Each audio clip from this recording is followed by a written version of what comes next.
Hi, this is Bart from Scrapping Mania, and today I'm going to use some templates that I bought some time ago, and it's called Plan a Page.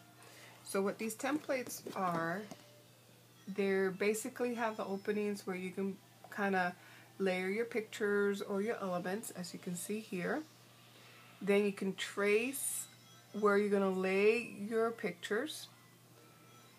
You then lay your pictures and then you embellish. And then the final product would be something like that, like this. So I want to use this. I got 6 pictures here. And the first thing I really do is I kind of go, I have all these templates.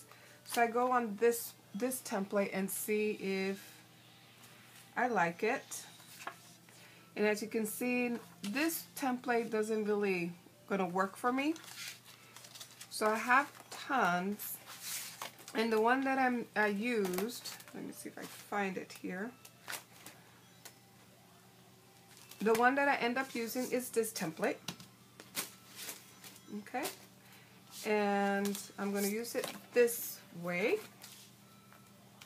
because I felt like this template I can put 2 pictures here. This one's going to go underneath. And then this picture is going to go here. This one I'm going to put it in between here and here. This one's going to go here. And then this one's going to go here. So already, let's see. I already traced out where I want to cut. Okay. And then I went in 1/4 inch in because I'm going to put a border around my picture. So I'm going to cut this out. So I'm just cutting out the squares, and then I save those squares later on because I use them to kind of help me measure the frame that I put around my opening. So go ahead and save those squares. And then after I cut out my frames, I put it on a white piece of cardstock. Now I'm going to set that aside, and I'm going to start creating a doll. This is a military doll that I have.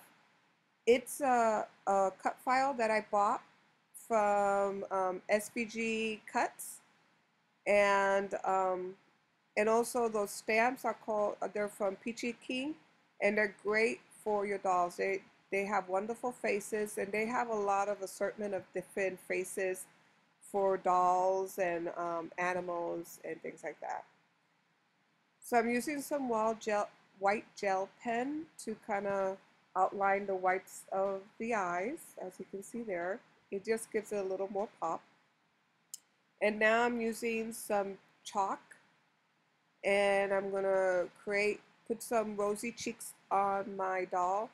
But always make sure when you're doing this technique, go ahead and wipe off the excess of the chalk on a scratch piece of paper, and then just put a little bit on the cheeks and it'll look better.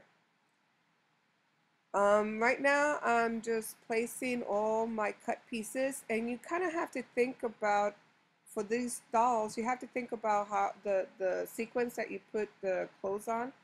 Because I know the pants, the shirt goes over the pants, so I make sure I put my pants first, then the shirt. The shoes are a little lower than the pants, so it's okay. I didn't put them first. Sometimes I do put the shoes on first, then I start layering from the pants or the dress or whatnot. So I'm finished with the doll, and in a moment I'll give you a close-up look at the finished product.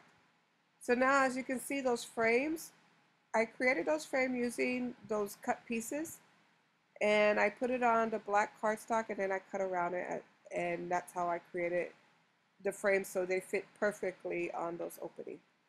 So now I'm just going to place my page and on my my white cardstock.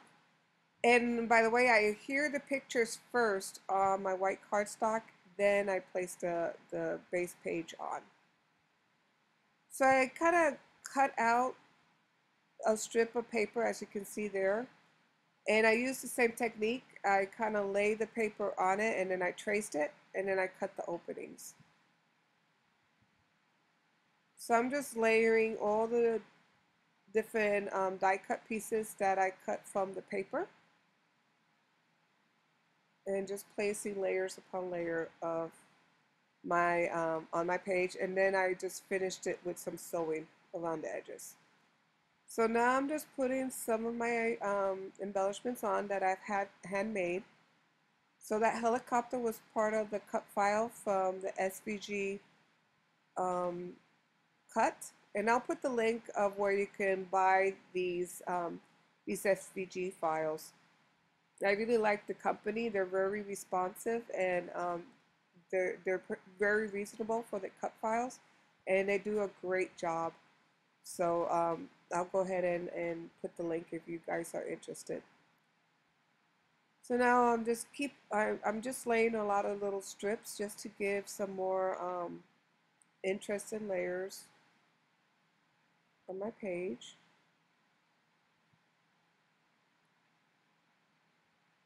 And then I wanted to put that hot air balloon because I just felt like the embellishment went well. Even though the embellishment is not part of the paper pad, it is a stamp that I have, and I thought it kind of was appropriate for these pictures. Um, Now that free spirit, it is part from this paper pad. So I cut that out and I backed it with some cardstock so that way it will be nice and sturdy on my page. And right now, these labels, I cut them with an EK Success label maker. It's a label punch. It comes with a set of 3 labels. And I'm using that because later on I'm going to have my husband kind of document the years or who's in the pictures. I think these pictures are from my father-in-law, but I'm not sure, so that's why I left some areas for some journaling, and we can fill in the later who and what are the people in the picture. So now all my pages for this album has some type of feather, so that's what I'm putting a set of feather there, and then I'm putting my alphabet title or my title.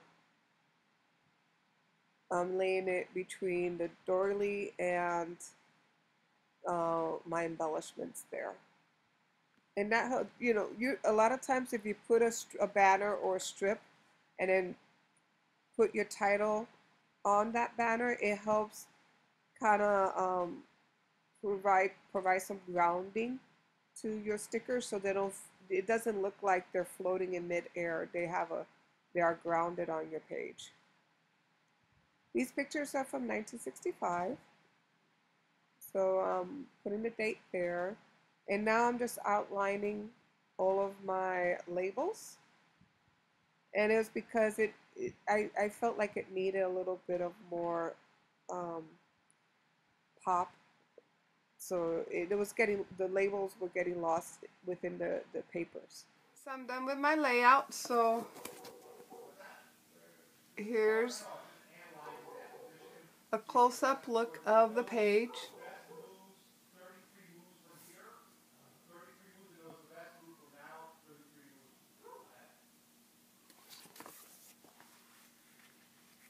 Hope you like it, and thank you for watching. Bye.